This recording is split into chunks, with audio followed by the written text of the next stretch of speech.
종교학에 있어서 고등 종교와 하등 종교가 있습니다.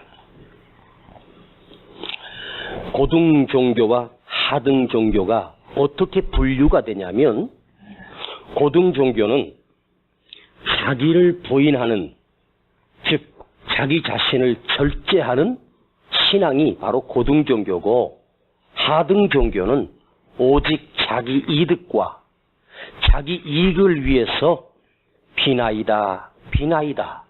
이게 바로 하등 종교, 미신을 섬기는 신앙입니다.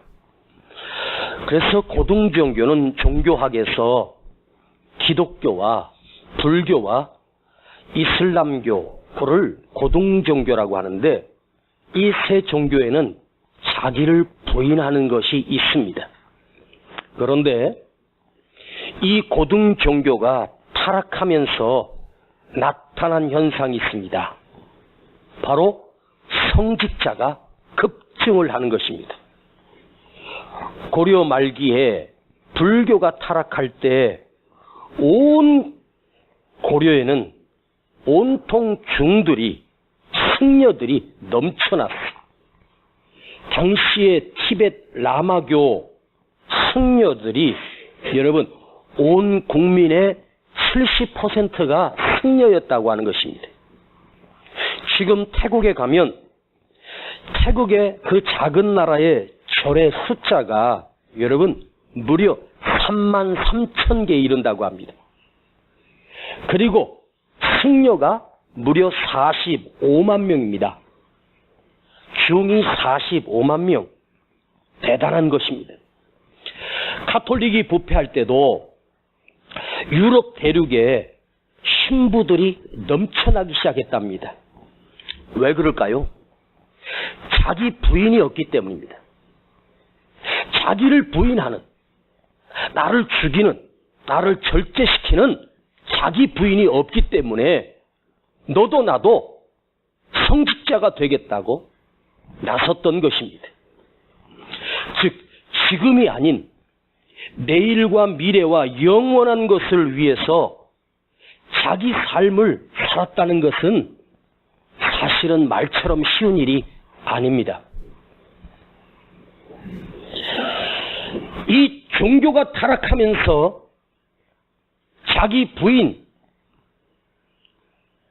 이것은 사라지고 자기 인정으로 드러나기 시작했습니다. 내가 없어져야 되는데 내가 드러나고, 내가 무너져야 되는데 나를 높이 쌓는 자기 인정이 늘어나기 시작합니다. 그때 그야말로 누구든지 아무나 성직자가 되겠다고 나타나기 시작합니다. 지금 여러분, 이 대한민국에도 목사의 숫자가 얼마나 많은지 여러분 아십니까? 목회지도 없습니다. 목회도 안 하면서 목사는 수두룩.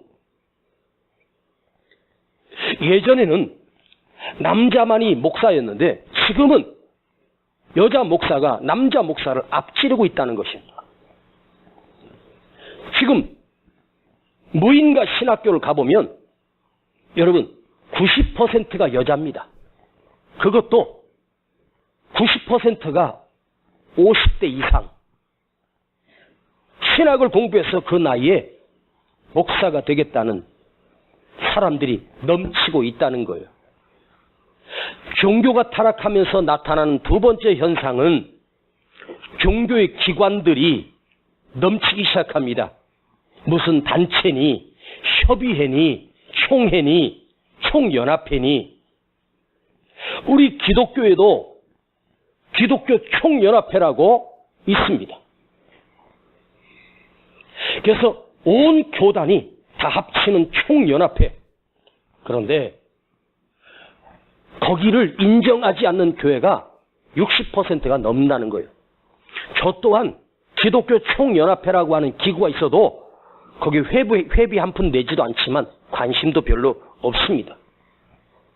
우리나라 기독교 총연합회 회장을 하셨던 아주 훌륭한 목사님들이 거의가 대부분이 세습을 했기 때문에 세상으로부터 한국교회 총연합회 회장이라는 사람은 전부가 다 세습을 하는 목사구나, 이렇게 인정이 되어버렸습니다.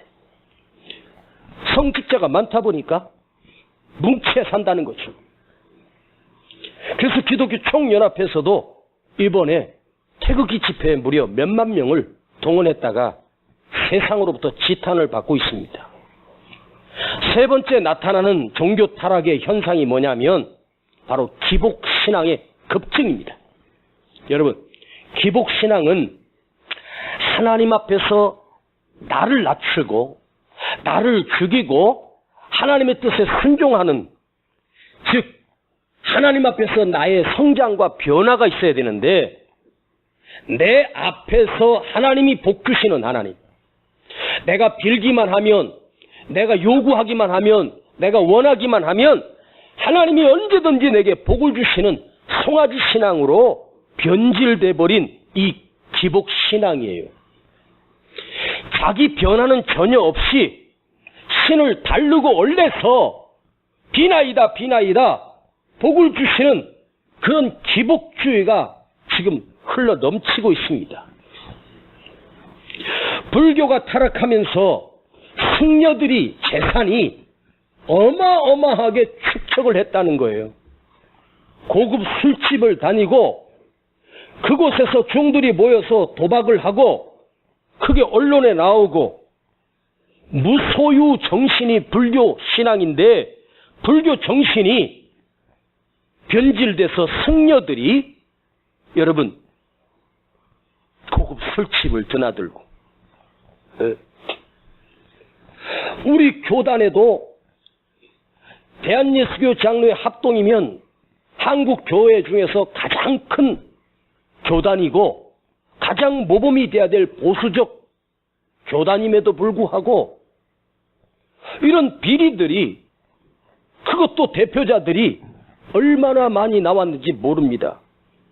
여러분, 무소유 정신이 불교 정신이었는데 지금 불교는 재산 축적으로 승려들이 그 뒤에 감춰준 재산이 수도 없이 헤아릴 수 없다는 거예요. 불교뿐이겠습니까? 우리 교회는, 우리 기독교는 그 교회가 얼마나 넓은 주차장을 가지고 있으며 그 교회 평수가 얼마가 되고 얼마나 사람들이 많이 모이고 유명한 정치가들이 오고 유명한 연예인들이 출석을 하는 아주 유명한 교회. 그래서 오늘날 교회 크기, 교회 능력을 한 주에 헌금이 얼마나 나오냐는 것입니다. 1년 결산을 얼마를 하느냐, 그것이 교회 능력입니다. 은행에 가서 대출을 하려고 대출을 신청했더니 우리 교회 성도 숫자, 각 개인의 주소록, 전화번호, 그리고 1년 결산, 1년 동안 나오는 헌금이 얼마냐, 그런 수치들을 정확하게 제출을 해야 은행에서 대출이 허가가 되는 거예요. 성도 없는 교회는, 성도 몇십 명 있는 교회는 택도 없는 이야기입니다. 여러분, 가톨릭이 왜 변질되었습니까? 집집마다 가면 예수상, 성모 마리아상, 집집마다 마치 부적처럼 또 손가락에 손목에 염주를, 마치 그런 것들이 나에게 복을 준다고 생각하는 이 기복주의가 잘 살아야지 되고 사람이 넘쳐나야 되고, 그게 여러분 진정한 기독교요 교회이겠습니까? 마치 예수는, 성모 마리아는 그 속고상이 내게 복을 주기 위해서 우리 집 거실에다가 벽에다가 베드로 성당을 지을 때 그 엄청난 성전을 지으려고 하니까 돈이 부족하니까 가톨릭에서 무엇을 했습니까? 면죄부를 팔았습니다.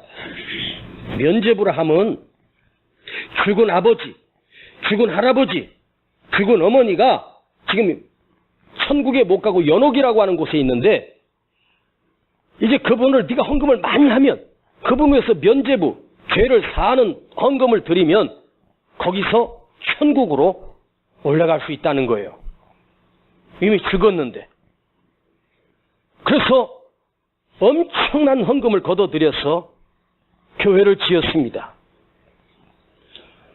여러분, 우리나라 지금 신학교 숫자가 헤아릴 수 없을 정도로 많습니다. 이게 하나님의 은혜인지 타락인지, 또한 크리스찬의 숫자도 넘치고 있습니다. 여름에 홍수가 날 때 물 난리가 나지 않습니까? 그런데 물 난리가 났을 때 구호품 1호가 뭔지 아세요? 생수예요. 제일 먼저 그 홍수가 난 곳에 조달되는 구호품이 물이라는 거예요. 자, 지금 물난리로 물이 이렇게 많은데 무슨 물이 필요합니까? 다 흙탕물입니다. 썩은 물이 범람하고 있는데 사람이 마실 물은 하나도 없어요. 그래서 생수가 1호 구호품이에요. 그 말은 뭐예요? 기독교인들로, 교회로, 성도들로 넘쳐나고 있는데 생수 같은 성도는 찾아보기 힘들고, 거룩한 교회는 찾기조차 불가능하고, 존경할 만한 목회자는 손가락에 꼽을 수도 없을 만큼 정말 소금처럼 빛처럼 사는 성도는 온 세상을 다 뒤진다고 해도 우리나라에 몇 사람이나 있을까? 에? 여러분, 한국 사람 4사람 중에 한 사람은 크리스찬입니다. 주일날 말씀을 듣고 예배를 드리면 월요일날은 세상이 변화가 돼야 되는데 오히려 더 어두워지지 않습니까? 유럽의 많은 목사님들이 세계적으로 대표적으로 부흥된 나라 대한민국에 와서 그 목사님들이 한국교회를 오셔서 약 6개월 동안 한국교회를 다니면서 한국교회를 공부하고 가신 거예요. 한국교회에서 배울 것이 많다고 생각하고, 근데 그분들이 한국교회를 다녀보시고 한국교회는 3가지밖에 없더라. 첫 번째, 한국교회 가니까 오직 하나님, 좋아요. 근데 2번째가 무서워요. 자기 자신. 3번째, 돈. 부흥되고 있는 한국교회에 하나님, 그 다음에 자기 자신과 오직 돈밖에 없는 게 한국교회라는 거예요. 그들이 밖에서 본 우리 한국교회가 자기 자신과 돈밖에 없다는 게 한국교회 모습이었다는 거예요. 어떻게 그렇게 짧은 시간에 정확하게 지적해낼 수 있을까? 자기 자신은, 들어와 있는 우리 자신은 모르는데, 교회에 들어와 있는 우리 자신은 모르는데, 밖에서 다른 사람이 볼 때는 한국교회는 자기 자신밖에 모르고 돈밖에 모르다는 거예요. 아주 정확한 지적 아니겠습니까? 여러분, 한국교회처럼 이렇게 열정 있는 사람들이 없어요. 그런데 문제는 뭐냐면 우리가 얼마나 자기 자신, 얼마나 이기적이고 자기만 생각하는 그런 이단 집단이 아닙니까? 자기 자신, 자기 자식, 자기 가족 똘똘 뭉쳐서 철저한 이기주의, 집단주의, 이게 교회상입니다. 이게 유럽에서 오신 목사님들이 우리 한국교회를 보고 평한 거예요.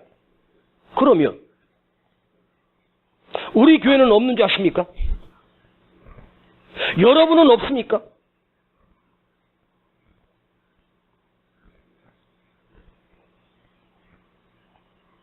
내가 이 교회 오래 다녔어. 내가 이 교회 개척 멤버요. 그러니까 나는 자격 있고 나는 말을 할 수 있어. 기득권들이 여러분 우리 속에 없습니까? 한번 자기 자신을 살펴보고 나는 그런 이기적인 사상에 물들어 있지 않은가? 근데 이게 마치 당연한 것처럼 그래야 된다고 생각하는 자기 오만, 이 교만함이 우리 자기 자신에게는 없습니까? 또한 자기 이득 앞에서 물질 앞에서, 돈 앞에서는 하나님이고 나발이고 없습니다.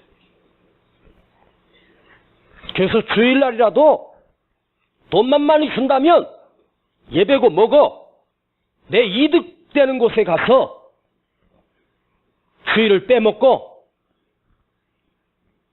자기 멋대로 사는 거예요.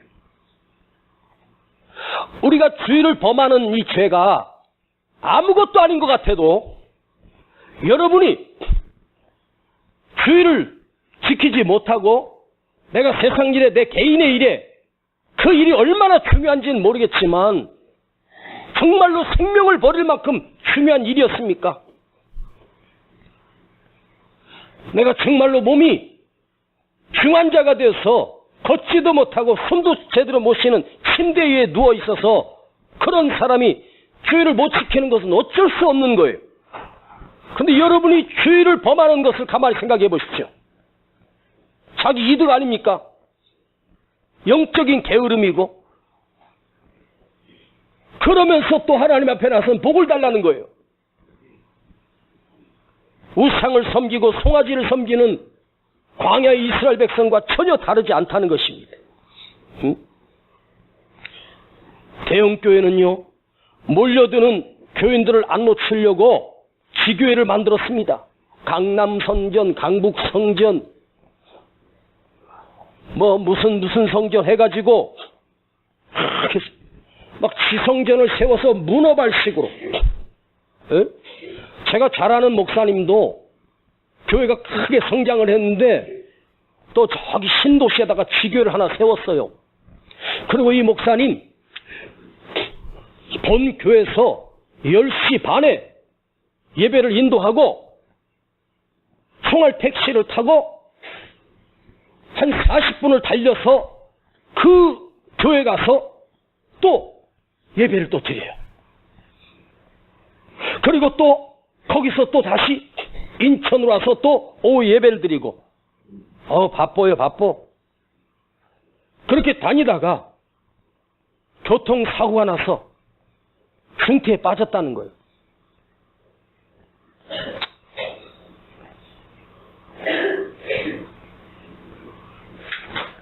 여러분, 하나님이 맡겨주신 교회 양떼를 그걸 열심히 지키고 그들을 섬기는 것으로 만족하고 기뻐해야 되는데 욕심을 부리는 거예요.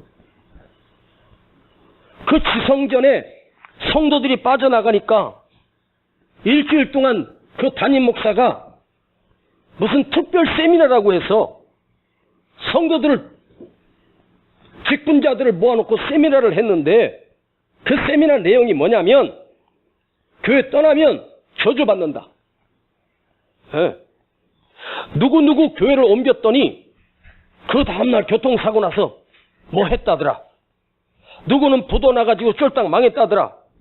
이렇게 암암리에 공갈 협박을 해서 사람들로 하여금 이 교회 떠나면 죽는 줄 알고.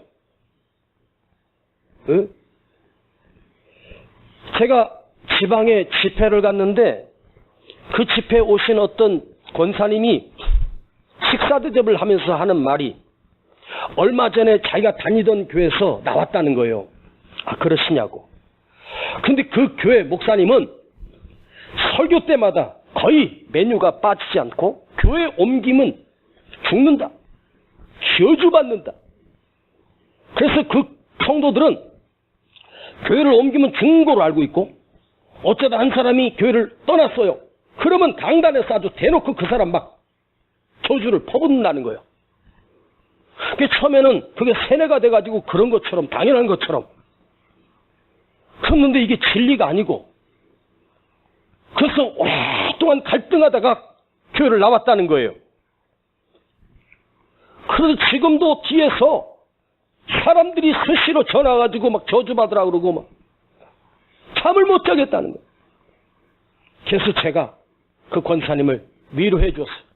그 말에 현혹되지 말고 정말로 말씀이 있고 내가 은혜 받는 곳, 나 필요한 곳에 가서 헌신하고 낮아져라. 우리 교회를 누가 떠났다고 해서 제가 강단에서 한 번이라도 그 사람에 대해서 말한 적이 있습니까? 말하지 않습니다. 우리 교회보다 더 좋은 교회, 진실된 교회, 이 성남에 많이 있습니다.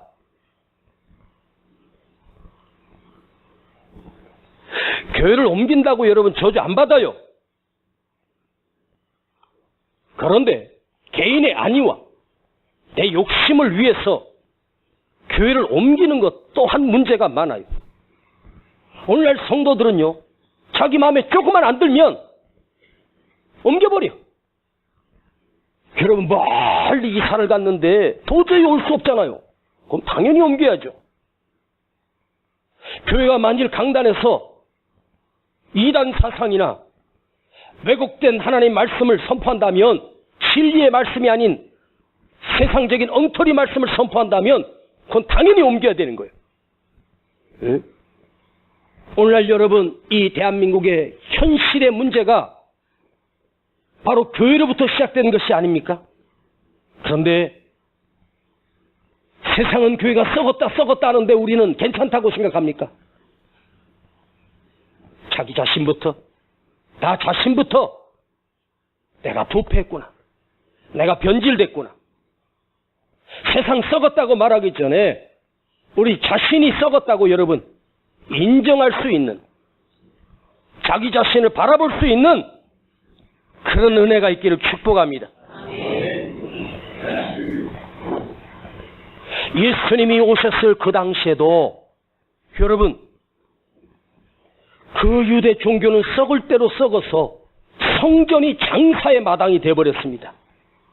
제사장의 권력이 얼마나 막강했는지 하나님의 아들이신 예수님을 그 제사장의 이름으로 하나님의 아들인 것을 알면서도 그 예수를 십자가에 못 박아 처단해버렸습니다.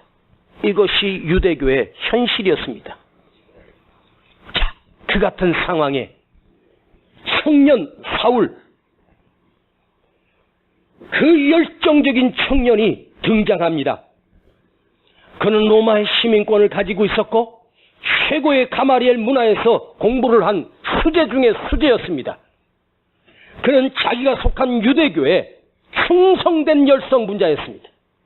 그런데 그 유대교가 얼마나 많이 타락했는지도 모르고 기독교를 핍박하기 위해서 제사장에게 공문을 받아서 무려 200km나 떨어진 다마쿠스, 우리가 다메섹이라고 하는 다마쿠스로 사람들을 이끌고 예수 믿는 사람들을 잡아 죽이기 위해서 혈기가 등등해서, 살기가 등등해서 지금 그 다마쿠스로 가고 있습니다. 그리고 그 청년 사울은 나는 지금 정의로운 일을 위해서, 하나님을 위해서, 하나님의 거룩한 일을 위해서 내가 지금 그들을 잡아 죽이기 위해서 그릇된 자기 신념을 가지고, 그릇된 자기 확신을 가지고 설기 등등해서 가고 있습니다. 자, 그 공문서를 가슴에 품고 다마쿠스로 가고 있는 이 청년 사울을 한번 생각해 보십시오. 그에게 인터뷰를 신청해 보십시오. 당신은 지금 무엇을 하러 가십니까? 하나님을 거역하는 이단 종교들을 싹 쓸어버리기 위해서 간다고. 가장 옳고 가장 거룩하고 가장 진리의 일을 위해서 가고 있다고 자기를 확신하고 가는 거예요. 그 사람의 누가 가서 당신 틀렸다고 말하면 받아들일 수 있겠습니까? 오늘 여러분 속에 내가 신념적으로 확신하고 있는 그 일이 방향도 잘못됐고 시작도 잘못됐고 거짓이고 위선되고 그렇다라고 하는 사실을 여러분 누군가가 지적을 해준다면 여러분 그걸 깨트릴 수 있는 용기가 있습니까? 강단에서 하나님의 말씀으로 선포를 해도 들을 때뿐이지 여러분 자기 부인이 여러분에게 있습니까?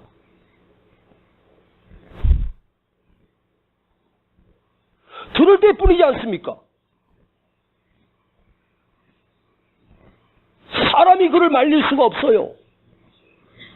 오직 주님이 그를 쳐버렸습니다. 거꾸로 틀어졌고 그 자리에 쓰러졌습니다. 그리고 눈이 멀어버렸습니다.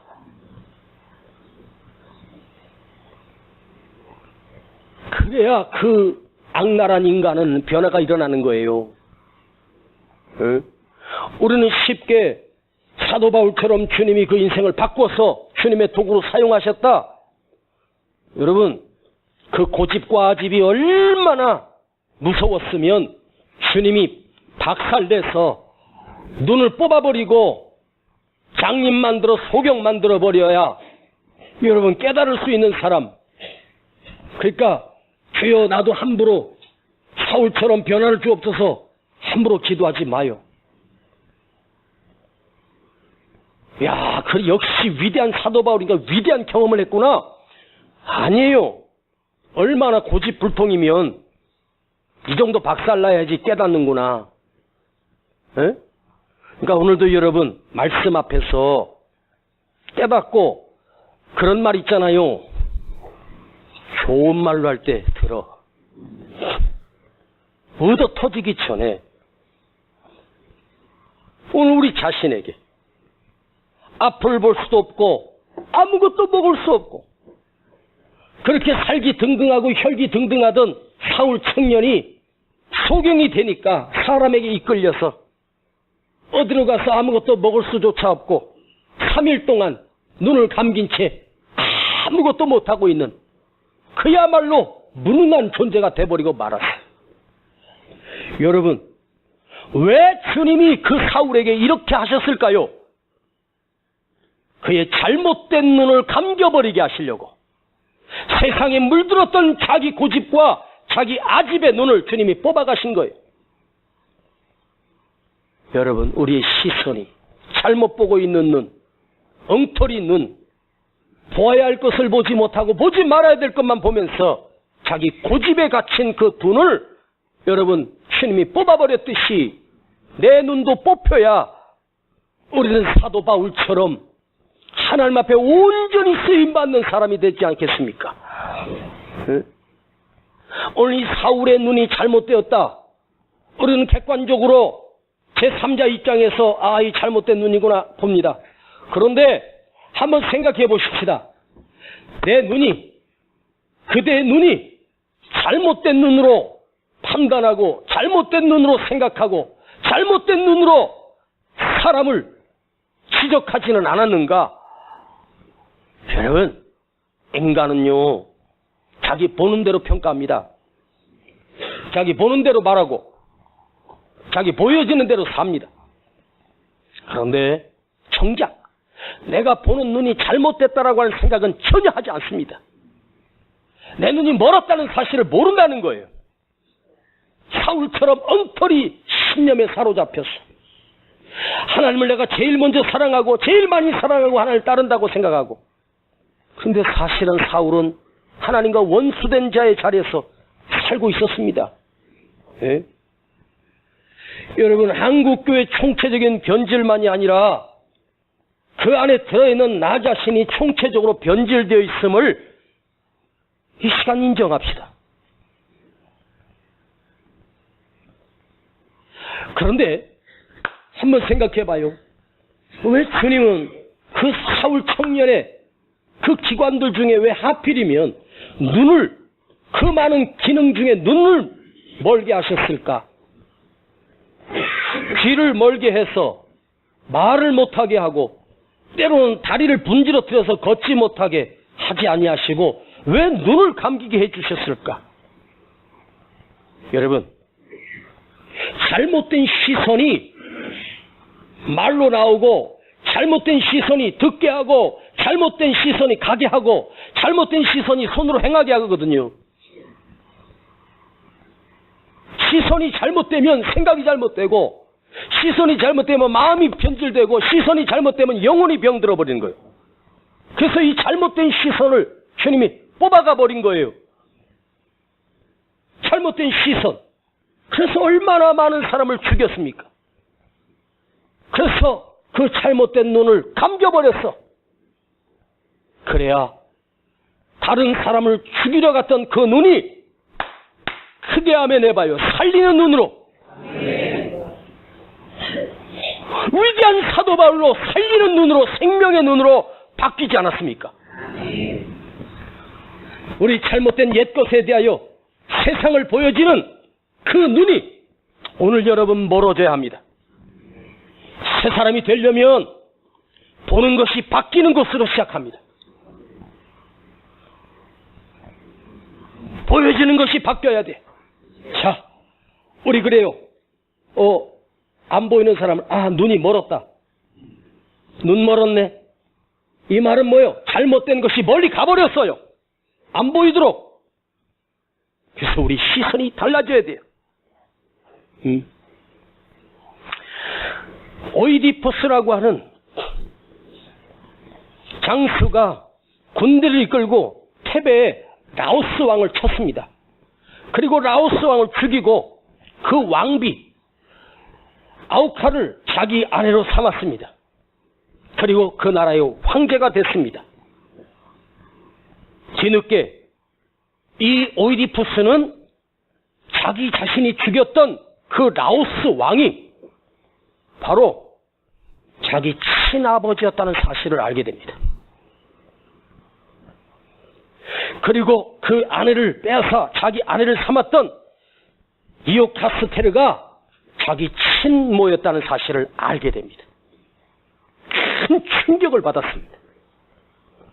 그리고 거기에 수치를 느낀 그 어머니는 자살을 해버렸고, 오이디푸스는 내 아버지도 못 알아보고 내 어머니도 못 알아본 이 썩어 빠진 이 눈은 눈도 아니다.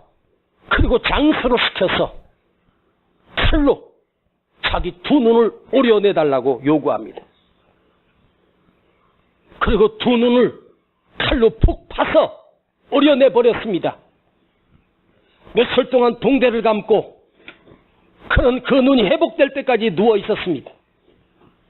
그러나서 그 상처가 아물고 붕대를 풀었을 때 이 오이디푸스가 첫말을 했습니다. 오 빛이여. 옆에 있던 신하들이 황제여 보이십니까? 무엇이 보인다고 빛이라고 말씀하십니까? 세상 눈을 가진 그대들은 이 빛을 보지 못하리라. 세상의 눈을 가진 그대들은 이 빛을 알지 못하리라. 잘못된 눈을 뽑아갔는데 아무것도 안 보이는데 그 어둠 속에서 오이디푸스는 빛을 보았습니다. 여러분, 이 오이디푸스처럼 우리 잘못된 눈을 뽑을 용기는 있습니까? 뽑아야 되지 않겠습니까? 내 이 눈, 얼마나 많은 사람을 비난하고 얼마나 많은 사람을 오해하고 자기 이득에 잡혀있던 이 사울 청년이 가졌던 이 눈이 먼 것처럼 오늘 내 눈이 멀어져야 하지 않겠습니까?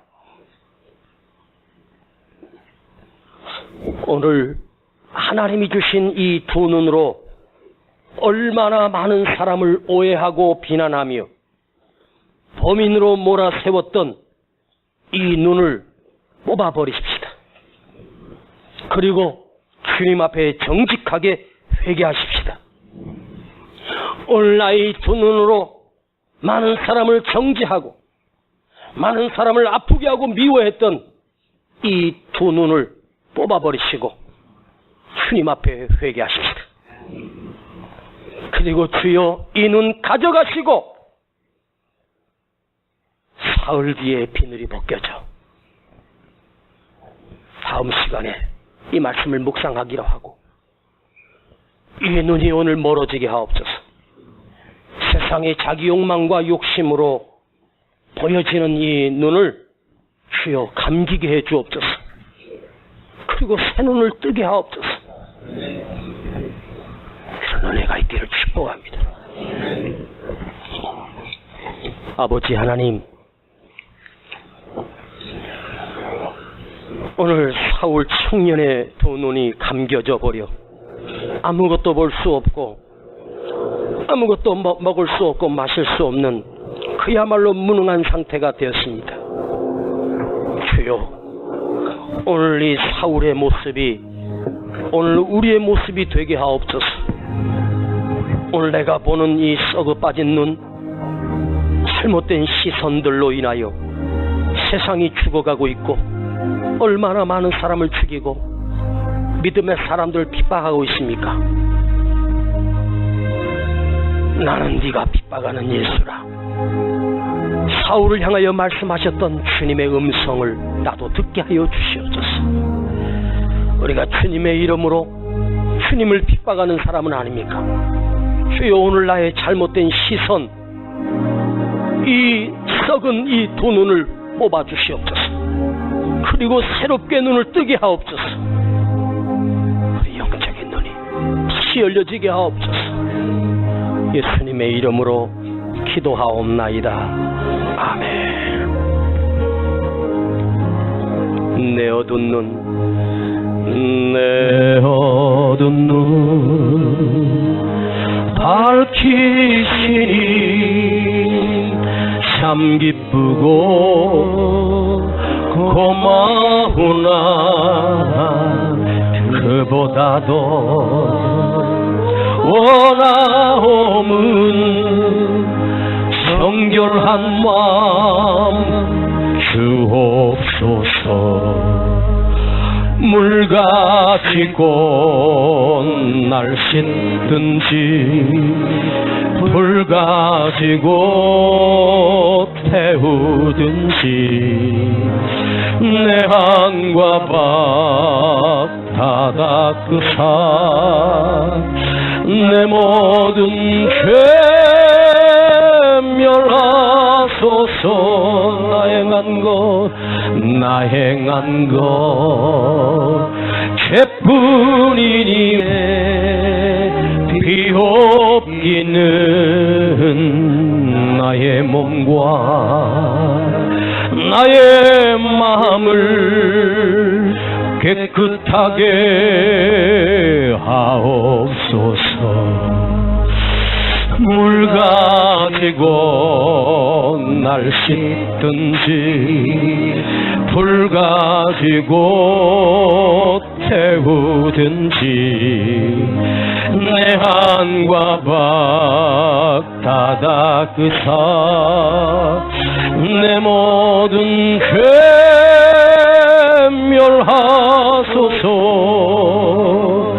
정결한 마음 그 속에서 신령한